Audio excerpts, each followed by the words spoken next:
이상하다 이렇게 시작되는 본문이에요. 참 이상하다. 분명한데 아니라고 하니까 참 이상하다. 예수님께서 살아나셨다는데 부활이 없다고 하니까 참 이상하다. 이렇게 12절부터 쓰여 있는 내용이에요. 만일 부활이 없다면 우리가 전도하는 것과 또 우리가 믿는 믿음이 헛것이 되지 않겠냐. 참 이상하다 이렇게 얘기합니다. 여기서 헛것이라고 하는 케노스라고 하는 헬라 단어는 가치 없다, 시시하다, 헛되다, 공허하다 이런 뜻이에요. 영어에서 vain이라고 하는, 또 뭐 empty라고 하는 뜻도 있어요. 비어 있음, 알맹이 없음, 무의미함. 5년 전에 너무 많은 아이들을 잃었죠. 우리나라의 큰 비극이었죠. 그리고 1년 뒤에 아이들 없는 졸업식이 거행되었죠. 아이들 없는 졸업식이 얼마나 쓸쓸하고 아팠는지. 10수년 전에 어머님 돌아가신 후 첫 맞이하는 명절, 어머니 없는 명절 정말 희한하더라고요. 십자가 없는 영광, 부활 없는 예수님, 생각할 수도 없는 것입니다. 그러니 왜 말도 안 되는 소리를 하냐 이렇게 얘기를 하고 있습니다. 아니 예수님께서 부활하셨는데 왜 너희들이 부활하지 않는다고 생각하냐 이렇게 말하고 있습니다. 부활이라고 아나스타시스라고 하는 헬라 단어도 깊이 생각해 봐야 할 단어입니다. 못 쓰게 된 것이 재생되고 비틀리고 뒤틀렸던 것들이 회복되고 다시 살아나는 것, 그런 뜻을 가지고 있는 단어예요. 부활이라고 한 뜻이. 그래서 우리 예수 그리스도께서 이 땅에 오셨을 때 천국, 부활의 영광을 조금 보여주셨어요. 다는 아니에요. 10수년 동안 꼬부라져 있던 여인이 탁 펴졌죠. 손이 막 뒤틀려 있던 사람이 손이 딱 바르게 펴졌어요. 보이지 않았던, 눈 안 보이던 사람이 눈이 보이게 됐고요. 심지어는 죽었던 자가 막 살아나게 됩니다. 천국에 대한 부활의 영광을 맛보여 주신 사건이 예수 그리스도가 이 땅에 계실 때 치유하셨던 사건입니다. 그것이에요. 우리가 어릴 때 부모님의 사랑을 받지 못해서 사랑하고는 전혀 관계없이 살아서 사람이 참 독한 사람이 있거든요. 사랑이 뭔지도 모르고 또 너무 힘든 환경 속에서 살아서 사람이 좀 포악한 사람도 있고 왜곡되어 있는 사람들도 있기 마련입니다. 그런데 예수를 만나면 탁 펴져요. 딱 재생돼요. 되집니다. 그래서 아무리 어렵고 아무리 힘든 환경 속에서 자라났더라도 예수님을 만나면 정상적인 사람이 돼요. 그래서 여러분 주위에 참 희한하다, 저 사람 왜 저런 사람이 저렇게 살까라는 분에게 안타까워할 필요가 없어요. 그분에게 예수를 전하면 돼요. 예수를 전하여 부활 신앙이 내 마음 속에 들어오면 회복되고 재생되고 다시 살아나게 됩니다. 그러니 누구든지 다 예수님을 만나야 되는 것입니다. 예수 그리스도의 부활이 없으면 알맹이 없는 무의미한, 공허하고 헛되고 시시한, 가치 없는 신앙인이 되기 때문에 그렇습니다. 죽음의 권세를 이기신 사건입니다. 옛사람은 죽고 새사람이 되는 사건이었죠. 부활에 대한 믿음은 우리를 회복시켜 줍니다. 새롭게 시작할 수 있도록 하죠. 소망을 갖게 해요. 어둠의 권세를 몰아내고 새 출발하게 만들어 줍니다. 그러므로 예수를 믿으면 새 사람이 되죠. 새로운 소망을 갖게 되기 때문에 그렇습니다. 여러분 예수를 믿으세요. 믿으시면 여러분의 마음속에 새로운 소망이 있으셔야 돼요. 새로운 소망. 이 땅의 삶이 힘들고 왜곡되고 뒤틀려 있고 너무너무 슬프고 어려운 일이 있어도 예수를 바라보면 우리의 마음속에 새로운 소망이 삭트기 때문에 그렇습니다. 그래서 부활에 대한 믿음이 있는가 없는가는 예수를 진짜 믿는가 진짜 믿지 않는가를 가늠짓는 매우 중요한 척도입니다. 예수를 믿는가? 그러면 새 사람이 되었는가? 그렇다면 우리는 소망을 갖게 되었는가? 그 말은 부활 신앙이 있는가? 이런 뜻입니다. 만일 부활이 없으면 전도도 믿음도 헛것이라 이렇게 바울이 고린도 교회에 얘기를 하고 있습니다. 그리고 만일 부활이 없다면 우리가 제일 불쌍한 자다. 19절입니다. 만일 그리스도 안에서 우리가 바라는 것이 다만 이 세상의 삶뿐이면 모든 사람 가운데 우리가 더욱 불쌍한 자이리라 이렇게 말하고 있습니다. 진짜 불쌍한 사람은요, 있지도 않은 것을 믿고 사는 사람이 불쌍해요. 오지도 않을 사람을 올 것이라고 생각하고 평생 기다리는 사람이 불쌍하죠. 안 될 것 뻔히 알면서도 될 것이라고 생각하며 기도하는 사람, 기대하는 사람, 그런 사람이 정말 불쌍한 사람이죠.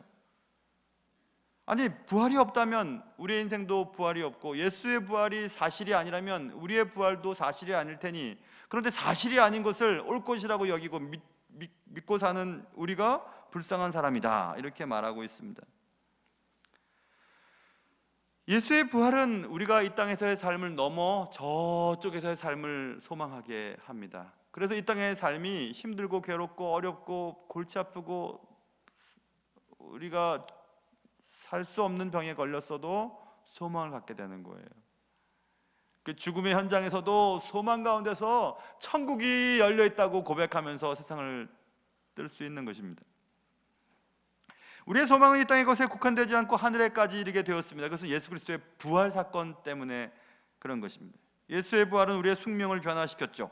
고린도후서에 사도 바울이 이렇게 고백합니다. 무명한 자 같으나 유명한 자요, 죽은 자 같으나 보라 우리가 살아있고, 징계를 받은 자 같으나 죽임을 당하지 아니하고, 근심하는 자 같으나 항상 기뻐하고, 가난한 자 같으나 많은 사람을 부유하게 하고, 그 다음입니다. 아무것도 없는 자 같으나 모든 것을 가진 자로다. 이런 고백을 할 수 있는 거예요. 우리의 삶은 아무것도 손에 쥐어지는 것이 없고 아무것도 이룬 것이 없다고 생각이 되지만, 부활신앙으로 하늘을 바라보면서 우리는 아무것도 가진 자가 아니라 모든 것을 가진 자라고 고백을 할 수 있게 되는 것입니다. 그래서 여기 불쌍하다라고 하는 엘레이노스라고 하는 단어는 비참하다는 뜻이에요. 불쌍하다는 뜻보다 비참하다는 뜻을 가지고 있어요. 몹시 불행하고 또 한심하다는 뜻도 갖고 있어요. 예수 그리스도의 부활이 없는데 부활을 믿고 사는 사람들은 참 한심하다, 이 얘기입니다. 왜냐하면 예수 그리스도의 부활 사건은 우리의 죄 문제를 해결해 주신 사건이었거든요. 죄로 말미암아 죽을 수밖에 없는 인간의 숙명이, 죄의 삭슨 사망이라고 했는데 죄의 대가는 사망인데 영원한 죽음인데, 그 영원한 죽음을 이기고 살아나셨어요. 그러니까 죄 문제를 해결해 주셨다는 얘기거든요.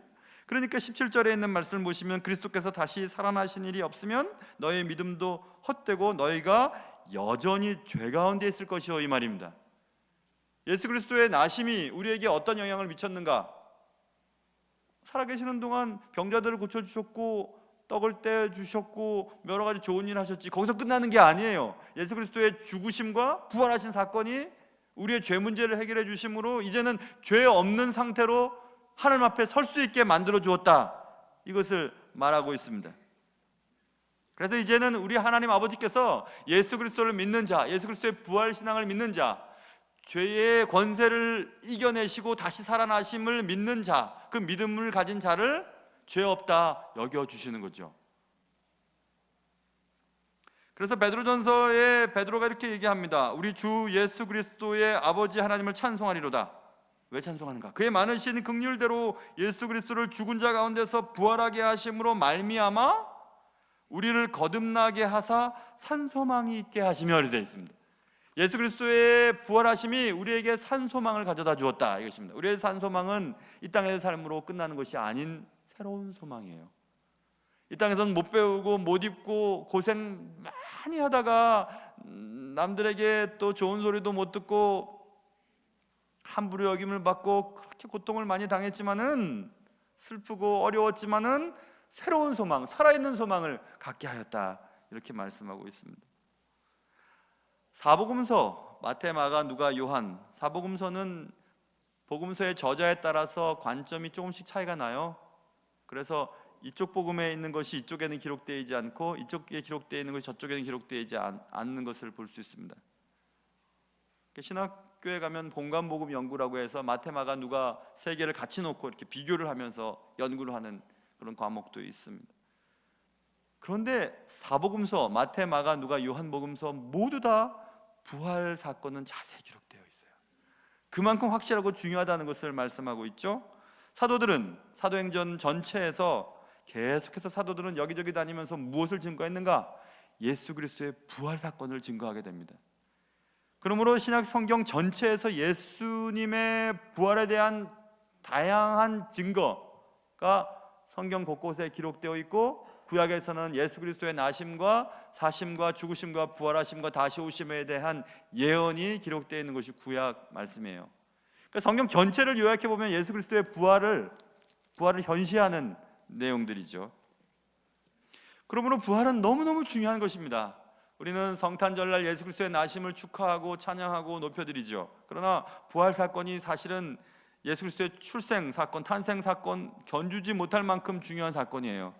모든 사람들은 태어납니다. 모든 성인들도 태어났습니다. 그리고 모든 성인들은 다 죽었습니다. 그러나 예수 그리스도만이 부활하셨어요. 예수 그리스도만이 죽음의 권세를 이기시고 우리에게 죽음을 이기신 부활의 소망을 갖게 하셨어요. 그래서 여러분과 저는 죽음, 입주의 죽음 앞에서도 담대히 웃으면서 또 천국을 바라보면서 이 세상을 마감할 수 있는 힘이 우리에게 생긴 것입니다. 이 땅에서 삶을 살아가는 동안 태어나면서부터 우리는 왜곡되어 있고 감정이나 환경과 여러 가지 상황 속에서 우리의 삶이 왜곡되어 있고 뒤틀려 있더라도 예수 그리스도를 만나는 순간 우리의 삶이 꼿꼿하게 변화받기 때문에 그런 것입니다. 부활의 능력은 우리에게 이렇게 큰 능력을 가져다 줍니다. 부활의 능력은 우리를 죄가 다시는 다스리지 않도록, 죄의 통제를 받지 않도록 우리에게 은혜를 퍼부어 주십니다. 죄가 너희를 주장하지 못하리니 이는 너희가 법 아래 있지 아니하고 은혜 아래 있음이라고 로마서 6장에 기록되어 있습니다. 다시는 죄 문제 때문에 우리가 고통받지 않아도 됩니다. 죄의 결정체인 죄로 말미암아 죽음의 권세를 이기신 예수 그리스도의 은혜가 우리를 새롭게 만들어 주었기 때문에 그렇습니다. 부활의 능력은 우리를 다시 살리실 것을 또 예견하고 있습니다. 고린도전서 6장에 하나님이 주를 다시 살리셨고 또한 그의 권능으로 우리를 다시 살리시리라 라고 쓰여 있습니다. 또 부활의 능력은 하나님 앞에 당당히 서게 합니다. 고린도후서 4장 14절 주 예수를 다시 살리신 이가 예수와 함께 우리도 다시 살리사 너희와 함께 그 앞에 서게 하실 줄을 아노라 이렇게 되어 있습니다.